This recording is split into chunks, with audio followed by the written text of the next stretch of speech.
daawwattoota keenyaa nageenyi badhaadhaa oduu qabannee dhiyaannee jirra Anusmaan Kumeeti. Walloo aanaa baatee keessatti dargaggoota sirna gaa'elaa irraa qooda fudhatan keessaa hagi tokko hidhamuun himame. Sirboota warraaqsaa afaan Oromootiin sirbitan maqaa jedhuun kan isaan hidhaman. Kana malees jiraattota aanaa baatee fi saboota biroo walitti buusuuf jecha mootummaan shira xaxaa akka jiru jiraattonni OMN itti himan. Bal'inni oduu kanaa akka itti dhiyaata. Erga dhiyeenya darbee Walloo aanaa baatee keessatti mormiin jabaan geggeeffamee kaasee wayita ammaa kana nagaaf tasgabbiin dhabamuun namoonni duuchaan hidhamaa jiran. Jiraataan aanaa baatee akka jedhanitti guyyoota muraasa dura namoota sirna gaa'elaa raawwatan irratti hidhaan geggeeffamee ture. Haga ammaatti dargaggoonni 3 loltoota meeshaa waraanaa hidhataniin hidhamanii jiran. Kunis sirboota warraaqsaa afaan Oromootiin sirbitan kan jedhuun namoonni kun qabamanii haa hidhaman malee yakki isaan uuman hin turre jedhan. Magaalaa Doonteeni lafa baadiyyaadha. Asuma aanaa baatee jedhamu kana jala jira. Ganda baadiyyaa maalakaa taa'aa jedhamu takka. Achitti yeroo ammaa kun birraadha. Ijoollee tugartee cidharratti dhiichisee afaan Oromootiin dhiichisanii. Afaan Oromootiin dhiichisuun maali sirba wanni warraaqsa dhiichisanii maal jedhanii akkasitti ijoollee kan qabuu danda'a. Dargaggoonni kun wayita ammaa kana achuma buufataa waajjira poolisii aanaa baateetti hidhamuu dubbatan. Hidhaan kun ammas gandoota hedduu keessatti itti fufee jira. Kana malees humnoonni waraana wayyaanee jiraattota aanaa baatee fi saboota biroo walitti buusuuf shira xaxaa jiraachuullee himan. Kana raawwachuun isaanii ammas mormiin dabalataa geggeeffamuu mala sodaa jedhuun doorsisuu fi hidhuun daran jabaateera jedhan. Bakka nama hin jirfan nama 3 immoo sanbootas ganda biraa immoo ganda qorti jedhan irraa immoo gubbaa biraa qaban kaleessa. Isa kaleessaa kana immoo hooma waraanaatu qabe affaartuu rasaasa irra dhukaasee rasaasa dhukeessanii achi hooma waraanaatti deemee ture.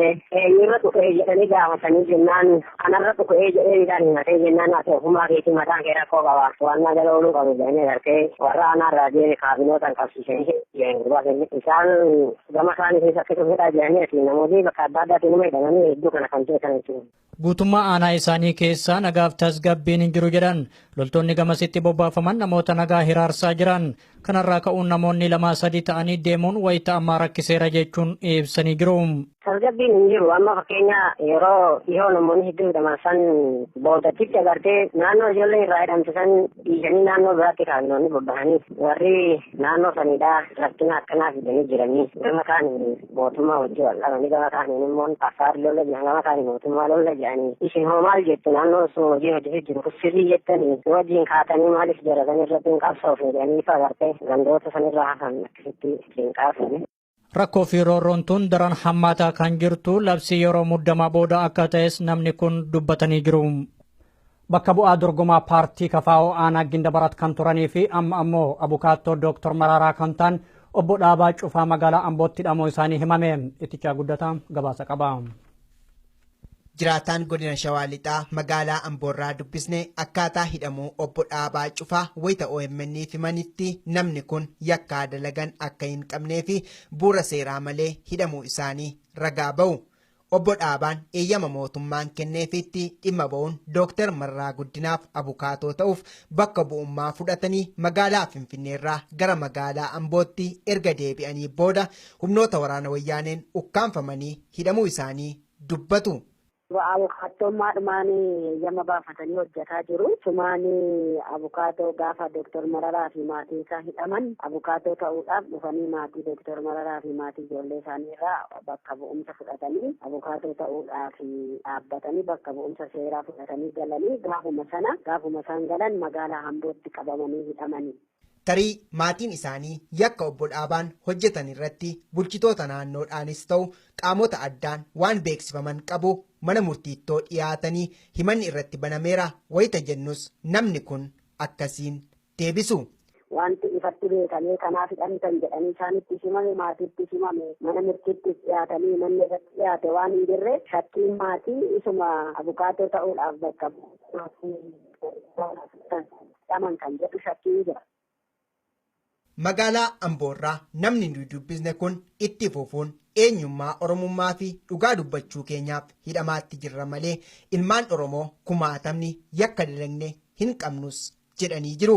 Gara dhumaarrattis namni kun hubannoon sabni keenya waa'ee olaantummaa seeraa fi kabaja heeraa irratti qabaachuudhaan falmachaa fi dubbachaatti jiraniyyuu yakka ta'e mootummaa wayyaaneetti mul'achaa jira jechuunis dubbataniiru. Shororkeessitoota of keessaa baasaa jechuun doorsisa guddatu nurratti geggeeffamaa oole kan jedhan godina addaa Oromiyaatti jiraattonni Ashawaa Meedaa bulchiinsa Komaand Poostii waliin wal arganii walgahii geggeessuu isaanii dubbatan. Abdii Fiixee waan qindeesse qaba. Ba'uudhaaf galuun magaalaa keessallee nagaan deemuun daran nutti ulfaataa jira kan jedhan jiraattonni Ashawaa Meedaa kun har'a bulchiinsa Komaand Poostii waliin walgahiirra akka oolan dubbatu. Jiraattonni kun akka jedhanitti walgahiin kun akeekkachiisa waliin kan waamame yoo ta'u jiraattota hundaaf waamicha isaa xalayaadhaan manatti erganii jedhu. Ashawaa Meedaan kan jedhamu gara magaalummaa Finfinnee keessa ta'e naannoo Oromiyaa achi darbee gara kallattii Hamboo geessu yookiin gara Mannaggashaa gara gamanaa jechuudha. Oromiyaa keessaa. Lukaandaa achi darbanii jechuudha. Gara Oromiyaa keessaadha. Walgahii waamanii xalayaadhaan namoota tokko keessaa waamanii fi achiin booda yoo furmaata hin kennine ta'e rakkoo isinirra gahu sinumatu fudhata. Sinumatu dhimma kana ba'a. Waan bilitti dhufu sinumatu itti gaafatama waan jedhu irratti jedhanii xalayaadhaan kan isaan waamanii. Namni hafee rakkoo isinirra gahu sinumatu itti gaafatama waan jedhamudha. Warreen Komaand Poostii jedhamanii waamaman kan irratti immoo argame jiraattota naannoo sanaati. Kaayyoon walgahii sanaa farreen nageenyaa yookiin ammoo shororkeessitootatu isin keessa jira waan ta'eef saaxiluu qabduu kan jedhu akka ta'e dubbatu namni kun. Farreen nageenyaa rakkina hiyyummaa fi hojii dhabdummaadha malee nuti farra nageenyaa biraa hin beeknuu deebiin jedhu hirmaattota walgahii sanaa biraa ka'aa akka ture kan dubbatan jiraataan Ashawaa Meedaa kun uummata mirga isaa falmachaa jiruun shororkeessitoota jechuun namoota walgahii sanarraa qooda fudhatan hunda goolaa oolanii jedhani. Akkuma beekamu walitti waamanii maanni rakkoonni as keessa hin jira.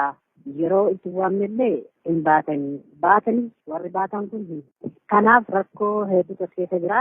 Namoota rakkoo farra nageenyaa ta'an kana ashabbaarota of keessaa baasaa itti kennaa kan jedhamudha. Baay'ina gabaabinaan kan isaanii dubbatanii. Uummanni immoo dhimma kana nama waan nyaatu dhabeetu bahee gaafii gaafata malee wanneen akkasii kun keessa hin jiranii. Warreen ashabbaaronni jedhaman kun keessa hin jiranii kan jedhu uummanni kan itti guddisan. Farra nageenyaa ta'ee takkaallee hin jiru.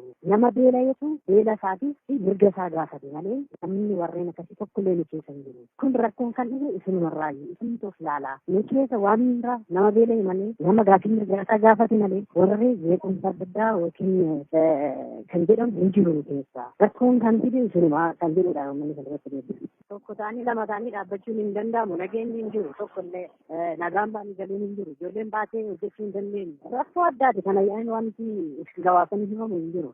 Ijoolleen manuma kiraallee keessatanii jiraachuullee yeroo dadhabantu jira. Maaliif dhufanii manuma isaanii irratti rakkoo adda addaa ittiin gahu bahanii waan tokko hojjechuu hin danda'ani. Hojii humnaallee hojjechuu hin dandeenye. Maaltu nurra gaadha kan isaan yaadanii malee nageenyaan waan tokko nan hojjedha jedhanii hojjechuu hin jiru. Namni waraqaa finfinnee kana hin qabne waraqaa yookiin warri hin qabne tokko mana dhabaa jira jechuun ni danda'a. Alatti yoo dhaabbattan rakkootu bira jira mana keessa jiraachuun hin danda'amne. Kanaaf rakkoon isaa rakkoo mana jedhamee himamu miti. Namni kun akka jedhanitti hirmaattonni walgahichaa irra jireessi callisuu filatan iyyuu kanneen dubbachaa turan garuu gaaffilee jajjaboo kaasaa turani. Keessumaa hojii dhabdummaa wal qabatee har'a barattoota yuunivarsiitii qabxii guddaan barnoota isaanii goolaban otoo hin hafne dhagaa baataa jiru. Kun ammoo biyyattiin rakkoo bulchiinsa hamaa keessa jiraachuu malee shororkeessummaa isin haasoftaniin kan wal qabatu miti kanneen jedhan geggeessitoota waltajjii sanaa waliin morkii jabaa geggeessaa turanii jedhani. Rakkoolee guutummaa Oromiyaa keessatti geggeeffamaa jiru jalaa namoonni hedduun gara magaalaa Jijjigaatti akka hin baqanne dhoorgamuun himame. Kanneen magaalattii keessa baroota dheeraaf jiraatan ammoo adamsamanii hidhamaa jiran. Namoonni hedduun magaalaa Jijjigaa gadi dhiisanii gara Somaaleelaandiitti baqachuudhaaf dirqamuu jiraattonni OMN itti himan. Guutuun gabaasa kanaa akka itti dhiyaata. Wayita garagaraatti dhalattoonni Oromoo magaalaa Jijjigaa keessa jiraatan poolisoota magaalattiin hiraarfamaa jiraachuun ammas akkuma itti fufetti jira. Keessumattuu erga guutummaa Oromiyaatti waggaa tokko oliif mormiin geggeeffame eegalee haalli jireenyaa dhalattoota Oromoo kun magaalaa Jijjigaa keessatti hedduu isaan rakkisee jira. Namni nuti dubbifne akka jedhanitti tibba kanarraa jalqabee abbootiin amantii qabamanii hidhamaa jiran.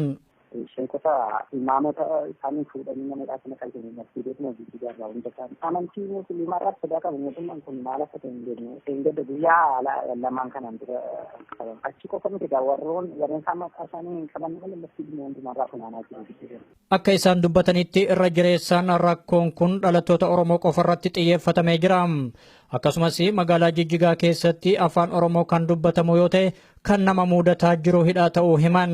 Uummanni keessatti jiraata afaan biraa dubbata afaan kan maallee isaa dubbata afaan Oromoo baay'ee karaa irratti gaarii dubbata sirbuma kaanillee yoo dhaggeeffatte qabaniti. Dhalattoonni Oromoo kun rakkoo isaan irratti fuulleeffatamee jiru jala magaalattii gadi dhiisanii gara Sumaaleelaandiitti baqachuuf dirqamaniiru jedhan. Oromoota hedduu keessa jira. Kaan amma keessaa fa'aa gara Sumaaleelaanditti baqachaa jiru egeedhaan kun ammaa jira. Kaan immoo opereeshinii keessa jira. Kun kanaan osoo jiru wayita ammaa kanaan rakkoolee guutummaa Oromiyaa keessatti geggeeffamaa jiru jala dargaggoonni hedduun biyyattii gadi dhiisanii bahaa jiran. Ajjeechaa fi hidhaa jala lubbuu isaanii baraaruuf jecha gara magaalaa Jijjigaatti baqataa osoo jiranii kanneen magaalaa Kaarramaarraa irrattis qabaman hedduudha jedhan. Kanaaf akka magaalaa Jijjigaa hin seenne waan dhoorgamaniif haalli isaan keessa jiran daran yaaddeessaa ta'uu namni kun dubbatan. Naannoo Oromiyaatti achi deemuun baay'ee rakkisaadha. Namoonni Oromiyaa irraallee gara magaalattiin Kaarramaarraa bakka jedhamu nama tokko hin dabarsan. Keessillee yoo deemte qorannoo guddaa gaggeeffama. Akkasumallee deemuu dandeessu. Maaliif deemtu keessumaa deemta. Ijoollee iddoo sun namoota magaalaa Oromiyaa deemuu yaadu. Namni haaraas gara magaalattiin hin jiru. Dhalattoonni Oromoo kun gara Oromiyaatti deebi'uuf ammoo gochaan loltoonni mootummaa raawwataa jiran daran cimee jira. Magaalaa Jijjigaas ta'ee gara biyyoota ollaattis baqachuuf ammoo haalli jiru ulfaataa waan ta'eef jireenyi dhalattoota Oromoo hedduu rakkisaadha jedhan. Kana kan godhu mootummaa federaalaadhaan akka isaanii torkanis kallattiin hundaan jechaadha. Naannoo Karateeniyaallee mooyaalee seenuu hin dandeessu jechaadha. Jijjigaa kanaanis gara Sumaaleelaandii kanneen qabamanii asii Suudaan kibbaa osoo gara duguuggaa sanyiitti hin seenin dura tarkaanfiin fudhatamuu akka qabu mootummoota gamtoomanitti barreessaa olaanaan dhaabbatichaa Baan Kii Muun mana marii nageenya akeekachiisan. Gabaasa kanaaf abdii fiixee. Baan Kii Muun akka jiranitti duguuggaa sanyii Sudaan kibbaa mudachuudhaaf jiru kana dhaabuuf tarkaanfii fudhachuun barbaachisaadha jechuun dhaabbata mootummoota gamtoomanitti mana marii damee nageenyaa akeekkachiisani. Baan Kii Muun furmaataa kan jedhan falas lafa kaaniiru kunis qoqqobbii yookaan uggura meeshaa waraanaati kana gochuudhaan yoo baanne biyyattiin gara duguuggaa sanyiitti seenuu maltii sodaa jedhuun qabaa jedhu. Kanaaf kan isaan manni marii damee nageenya hatattamaan gara tarkaanfiitti akka seenuuf dhiibbaa gochaa jiran akka isaan jiranitti kana gochuu hanqannee argamne jennaan garuu Sudaan kibbaa qaxxaamura hamaarra jirtii jedhani.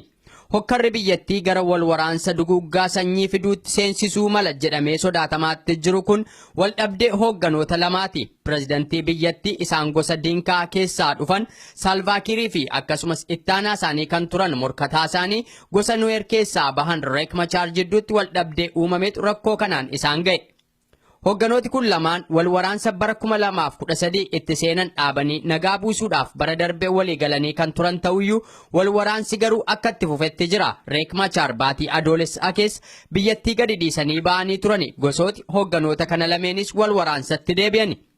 Baan Kii Muun uggura amma jedhan kana akka hojiirra oolu gochuudhaaf mana marii nageenyaa keessatti yoo xiqqaate sagalee 9 argachuu qabu. Hagammaatti garuu biyyoota 7 qofaatu uggurri kun furmaataa jechuun sagalee laatan. Mootummoota gamtoomanitti ambaasaaddara Yuunaayitid Isteet kan ta'an Samaantaa Paawor dhuma waggaa kanaa irratti dhimma kana ilaalchisee sagalee keenya laachuun barbaachisaa ta'a jechuun akeekkachiisani. Kanneen humna murteessuu qaban biyyoota 5 jiran keessaa Raashaa fi Chaayinaan ammoo yaadi ugguraa sun furmaata ta'a moo hin ta'u isa jedhu gidduu murteessuuf kan rakkatan fakkaatu jedha maddi oduu The Guardian.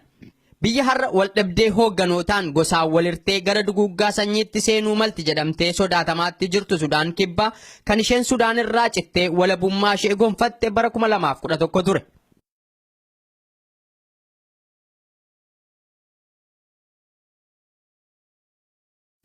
Haleellaa biyya Jaarman magaalaa Berliin keessatti lubbuu namoota 12 galaafatee fi kanneen 49 ta'an madeesseef ISIS itti gaafatamummaa fudhate. Ammas abdii fiixee gabaasa qaba. Haleellaan sun kan dhaqqabe biyya Jarman magaalaa Berliin bakka uummati gabaa Kirismasiif walitti qabamee jirutti akka miidiyaaleen jedhanitti namni balaa sana dhaqqabsiise konkolaataa fe'umsaa guddaa oofaa ture. Balaa sanaanis namooti 12 yoo du'an 49 kan ta'an ammoo madaa salphaaf jabaatu mudate. Liibiyaa fi Iraaq keessa kan maadheffate dhaabbata shororkeessummaan himatamu ISIS halkan edaa gama miidiyaasaa Amaaq News Agency jedhuun itti gaafatamummaa fudhachuusaa labsee jira. Akka odeeffannoo miidiyaa kanaatti namni konkolaataa fe'umsaa sanaan balaa Barliinitti mudate sana dhaqqabsiise lammii biyyoota ISIS'n waraanuuf waltumsan irratti fuulleffatanii balaa dhaqqabsiisuudhaaf leenji'anii kan gamasitti bobba'an loltoota isaanii keessaa tokko akka ta'edha. Poolisiin Barliin shakkamaadhaa kan ittiin jedhe nama lammii Paakistaan umriin ganna 23 bara darbe baqattummaadhaan Jarmaniin seene tokko to'annaa jala oolchanis ragaa qabatamaa irratti argachuu dhabuurraan kan ka'e gadi dhiisaniiru. Poolisiin akka jirutti namni kun kan baqattummaan Jarmaniin seene waggaa darbe baatii muddee keessa yoo ta'u waraqaan hayyama jireenyaasaa hammayyuu hin raawwatin jiraa jedha. Yakka sadarkaa shororkeessummaan isa geessisu ta'uudha baatus namni kun kanaan dura yakka biraan poolisiidhaan qabamee ture jedha poolisiin itti dabaluunis. Konkolaataa namni kun balaa sana ittiin dhaqqabsiise kan oofaa ture lammiin Poolish Lukaas Arban jedhamu tokkos achuma konkolaataa sana keessatti ajjeefameetu kan argame. Poolisiin namni balaa kana dhaqqabsiise hanga ammaatti akka hin qabamin ibsuu isaatiin walqabatee Barliin rifaatuu guddaa keessa seenteetti. Dameen qorannoo biyyoolessaa biyyattii namni balaa kana dhaqqabsiise qofaa ta'uu dhiisuu waan maluuf namnuu akka mana keessaa gad hin baaneef akeekkachiisee jira. Ministiriin biyya keessaa kan biyyattii Jarman labsii yeroo waraanaa keessa jirtii jedhan haleellaan shororkeessitootaa waliin walqabate waggaa tokkicha keessatti biyyattii keessatti si'a 7 kan mudate. Haleellaa irra deddeebi'ee Jarmaniin mudachaa jiru kanaaf baay'ooti Angeelaa Merkeliin komachaatti jiru. Bara darbe baqattoota 890 kolugaltummaan biyyattii seenan ilaalchisee kun nageenya Jarmaniif balaadhaa kan jedhan har'a chaansileritti qeeqaa oolan. Gaazexeessaan BBC Dameen Grammatics Berlin irraa akka gabaasetti namni balaa kana dhaqqabsiise abalu jedhamee hin beekamin jira. Nama baqattummaan Jarman keessa jiru yoo ta'e garuu imaammata baqattummaan kan wal qabate Angeelaa Merkeliin dubbii guddaatu eeggachuuf jiraa jedha. Mormitooti biyyattii baay'een baqattoota nuti eenyummaa isaanii hin beekne balbala bantee kan nutti ol seensiste Merkelii jechuun qeeqa jajjabaa dhiyeessaa jiru. Tarii namni balaa kana dhaqqabsiise baqataa ta'uu malaa kan jedhan Angeelaa Merkelis dhugumaan nama nuti gaddinee fi da'annoo laanneef balaa kana nurraan ga'e yoo ta'e dhimmichi jabaachuuf deemaa jedhan. Egaan daawwattoota keenyaa oduu namaaf qabnu kanumaa hagammaatti waan nu daawwattaniif galatoomaa jecha gama kiyyaan nagaan naaf jiraadha.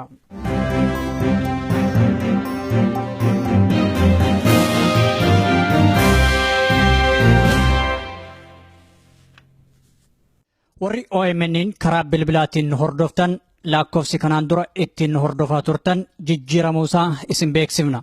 Haaluma kanaan lakkoofsofni haaromni tolaan OMN ittiin dhageeffachuu dandeessan kanneen United States keessa jiraattan 641-552-5055 United Kingdom 0330-332-6333 Germany 518-090-4047 Norway 219532 08 Sweden 08-403-031-94 Italy 06-899-730-19 South Africa yookaan Afrikaa Kibbaa 271-210-03-05 Austraaliyaa 02-80-72 irratti nu dhageeffachuu dandeettan. Biyyoota birootiif lakkoofsa haaraa akkuma baafneen isin beeksifna. Galatoomaa OMN.